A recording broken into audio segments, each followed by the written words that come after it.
yellow. It was the first you had met me, the game. But oh, how you played for such a little fellow. And as you grew, your dreams grew too. The roaring crowds were a part of you. And then came that gleaming, sunlit day when college halls and ivied walls were finally left behind. By then, we'd been friends for many years, so you turned to me to find a way. And there were things I demanded from you. For in that summer sun furnace, you worked and you had never worked before. The steel in you lifted, strained and melted, and through it all, you swore. You fell to earth and rose again to battle emotionless machines. You knew that this had played no part in those long-gone boyhood dreams. Finally, there came that September day you raced out to claim the glory you thought you had earned. And how you railed at me when I said, there's still a lot more to learn.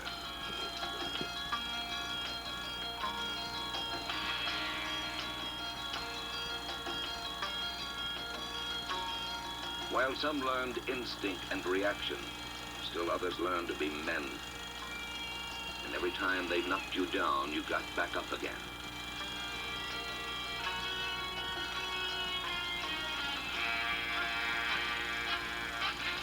I taught you discipline and working with others on your teams. And you admitted with an embarrassed smile, it's not as easy as it seems.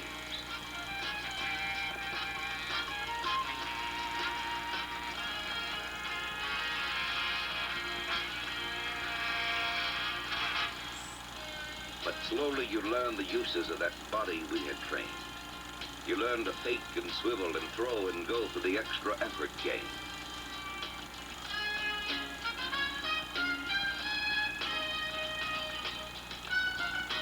I made you pay for the dreams you had dreamed over the many years. I exacted a toll that you had to pay in blood and sweat and tears. I took the measure of your soul, the measure of your heart, as you went crashing down, or head on where walls wouldn't part. I stole victory from your fingers' reach, by margins so slim it was a pity. And often because of capricious whim, I stole your dignity. Yes, I demanded much from you, but I gave much in return. I gave you a chance to catch and run with wings upon your feet, a place to stampede and revel in the feeling that you couldn't be beat. I gave you a showcase for your grace, a place where the wind brushed against your face, a place where a leap or a flick of your hand caused a gasp and roar from the crowd, a place where in victory or defeat your emotions were allowed, a place where in victory or defeat you held your head up proud. I gave you a place where men like yourself battled toward the same ends, men who fought others with the same gut toughness and walked from the field as friends. And I think in the end I made you a better man, no matter what your name. And I know in the end that you made me a bigger and better game.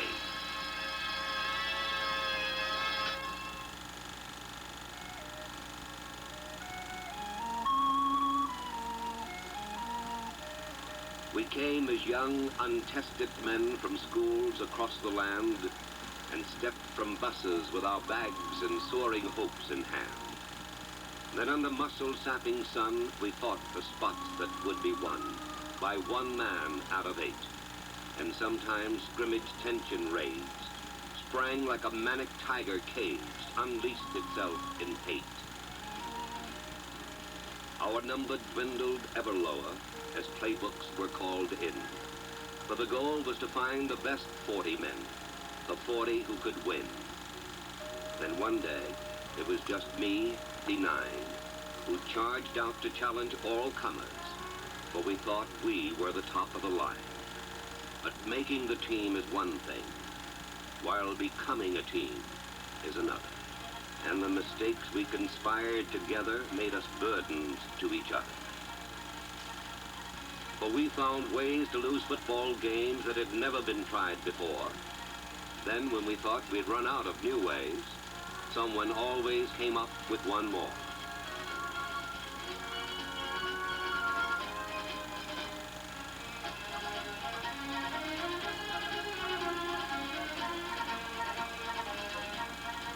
So the clock ran down, and our scores were down, and our heads hung down in shame.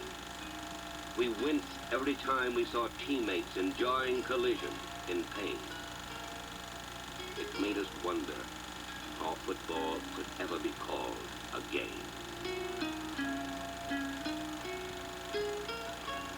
Our sweat had run in rivers, our blood had trickled in streams. We had gone out and fought together, yet it captured none of our dreams. We tried to put blame where we couldn't, to blame others for how we had failed. And lucky we were in those bad times that the cooler heads prevailed. Remember those easy tackles we missed more often than once in a while? And how when we got fancy on offense, it was Keystone Cops back in style. We sat on benches and talked, trying to run our problems to ground. And it came from nowhere. I don't know what day, but we turned it all around. Then the passes went up and we raced out and the passes targeted down.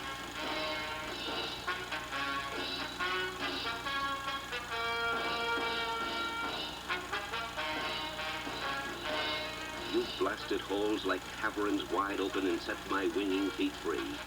The cheers from the crowd were a token of thanks as they washed over you and me.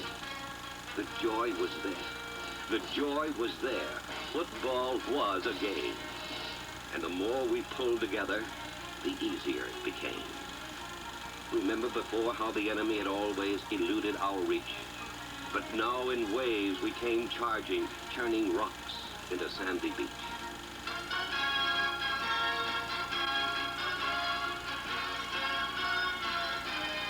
As teammates, we picked each other up whenever one was down. So often we pulled each other up from the unrelenting ground.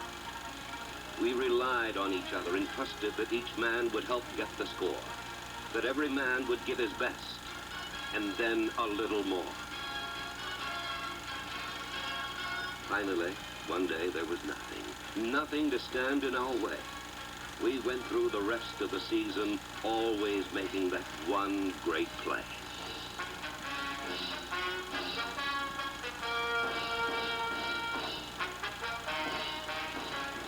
In victory, we reveled in laughter and hugged each man to our chest.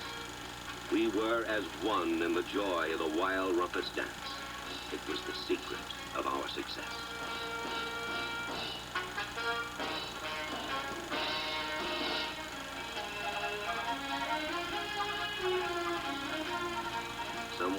Somewhere along the line, 40 strangers had become a team.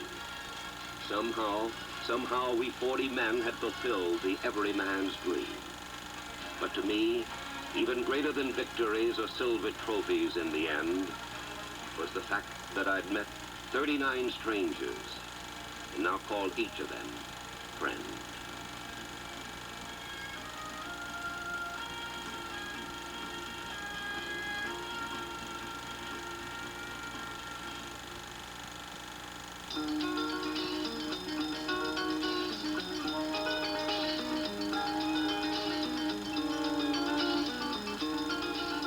Keep your head when all about you are losing theirs and blaming it on you.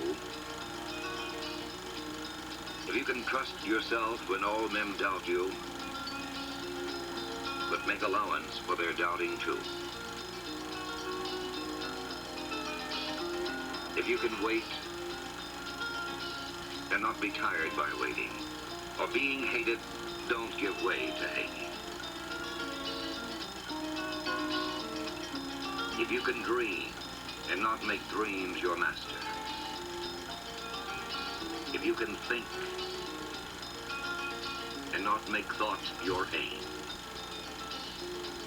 If you can meet with triumph and disaster, and treat those two impostors just the same. If you can make one heap of all your winnings and risk it on one turn of pitch and toss and lose, and start again at your beginnings and never breathe a word about your loss. If you can force your heart and nerve and sinew to serve your turn long after they are gone, and so hold on when there is nothing in you except the will which says to them, hold on.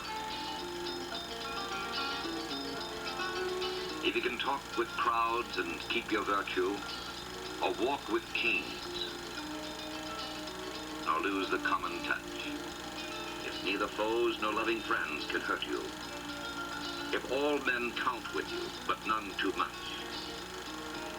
if you can fill the unforgiving minute with 60 seconds worth of distance run,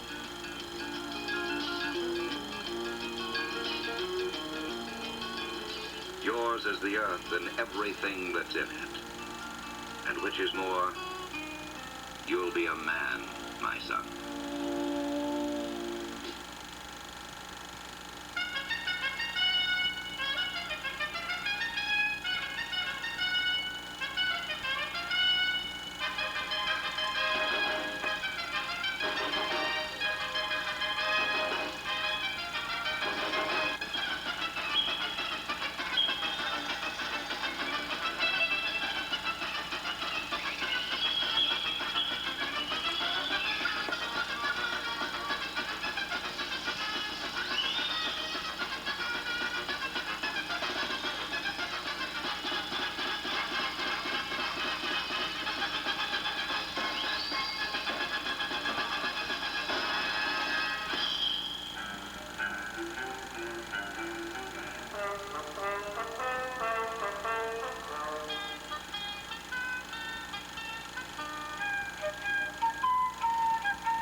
things go wrong, as they sometimes will, when the road you're trudging seems all uphill, when the funds are low and the debts are high, when you want to smile but you have to sigh, when care is pressing you down a bit, rest if you must, but don't you quit. Life is queer with its twists and turns, as every one of us sometimes learns. And many a fellow turns about when he might have won had he stuck it out. Don't give up, though the pace seems slow. You may succeed with another blow. Often the goal is nearer than it seems to a faint and faltering man. Often the struggler has given up when he might have captured the victor's cup. And he learned too late when the night came down how close he was to the golden crown. Success is failure turned inside out.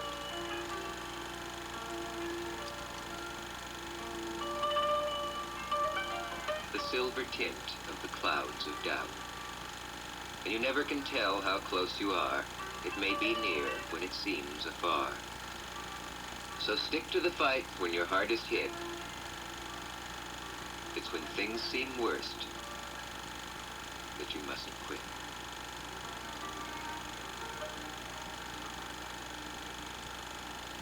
Anonymous.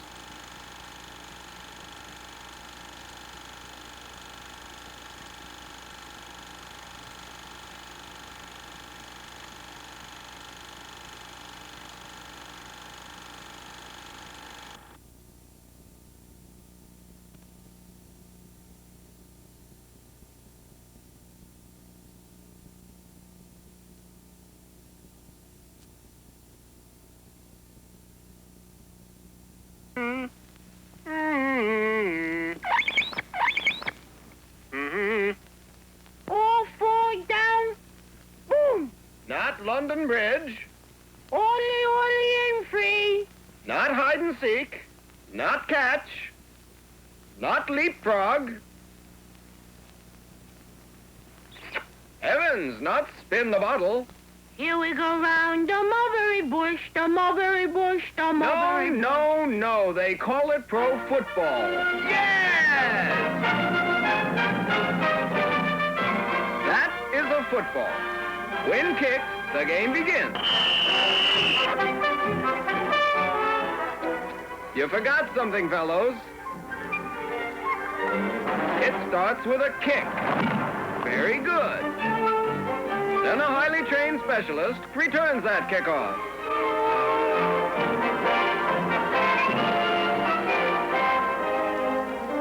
Sure hands are their hallmark.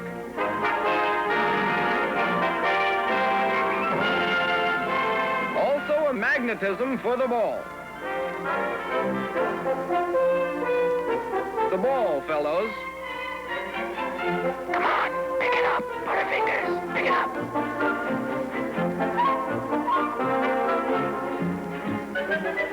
Well, if he can catch it, he can fumble it. Every time one of these specialists touches the ball, he is a threat to go all the way.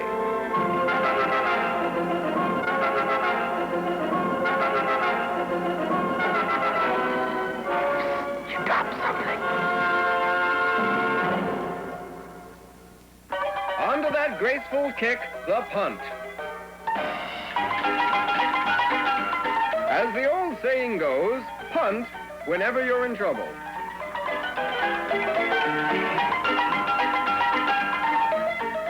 The punter is another highly trained specialist trained to kick, not catch.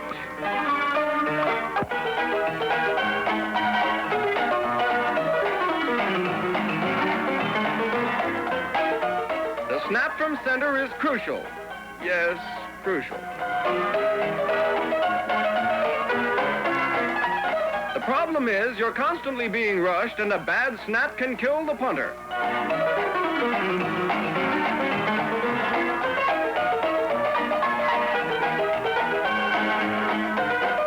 But there's a little weapon the punter has on his side that slows down the rush.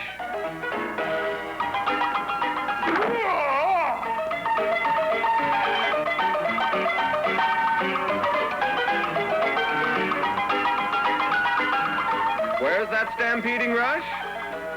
What happened? So who said football players were dumb and couldn't learn? No, don't.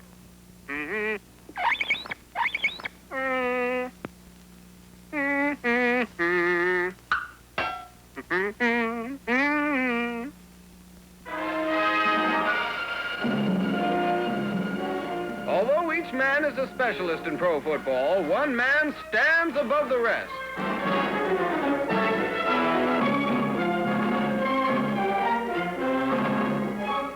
Stands. You're supposed to stand. Somebody. Anybody. That's the quarterback, often referred to as the two-bit back or the back only worth 2 bits.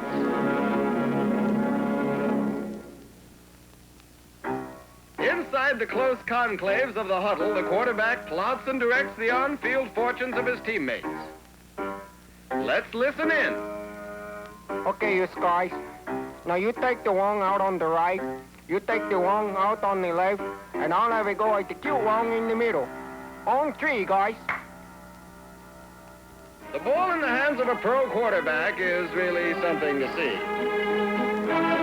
The ball, fellows. You know, the pigskin. So that's why they call it the pigskin.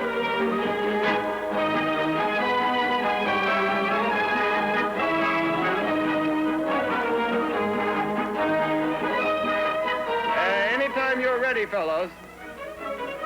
Yes, the hands of a pro are sure.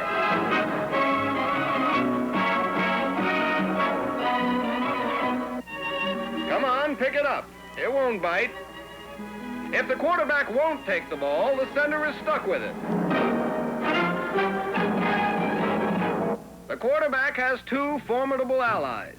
One is deception. By clever faking, he can confuse even his own teammates.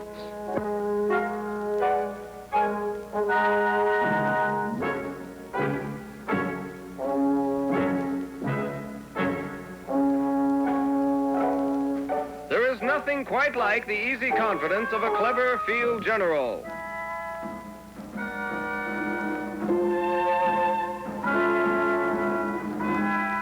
The quarterback's other ally is the forward pass.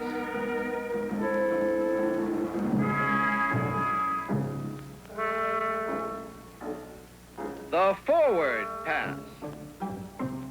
It can be a long bomb or simply a short one into the arms of a charging lineman.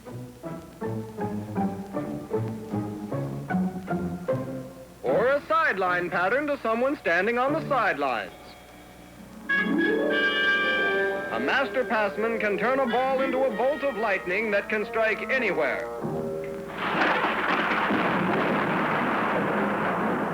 Anytime.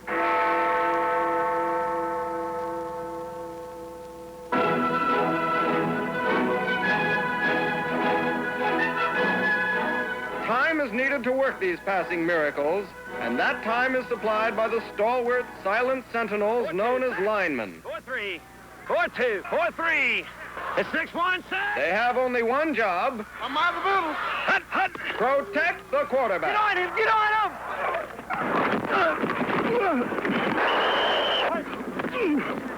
Watch it, Gary. Come on, Big John. Touchdown, touchdown. A lone man cannot a quarterback harm.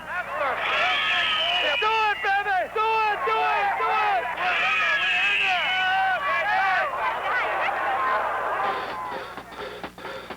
Oh, the indignities a quarterback must suffer.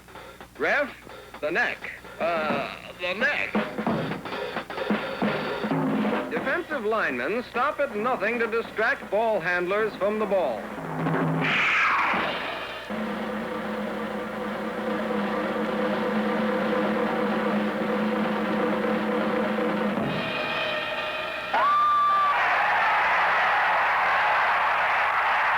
When all else fails, the lineman has one ultimate weapon.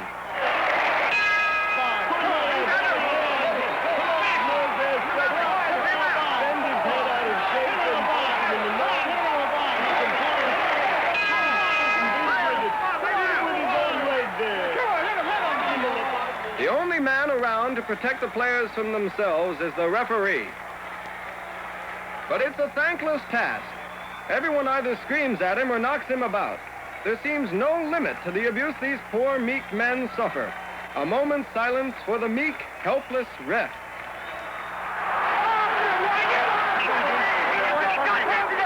Just keep away from me. Got 15 coming. Got 15 coming. Now just get away. Incomplete pass. 15. That was a terrible call. Come on, stay away. Hits him right in the puss, and he wants nothing called. Play ball. Hey, cute girl, you and me, we go out sometime, maybe? How about it? Yeah. What do you say?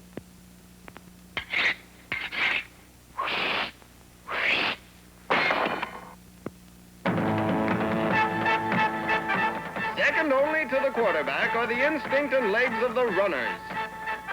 Every team boasts a phantom flyer in its backfield, each with his own particular style.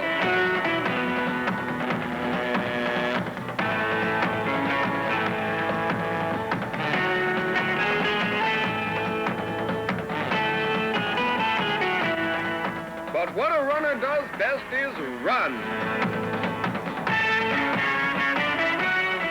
And run. And run. And run. He must also have the sure hands of a quarterback, and usually does.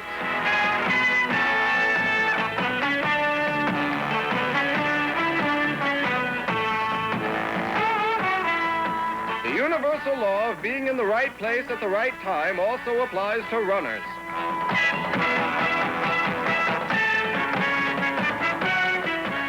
Runners are split into two categories, halfbacks and fullbacks. The only problem? Separating them. Sometimes halfbacks fall on their fullbacks and fullbacks fall on their halfbacks. Very confusing. I'll repeat that.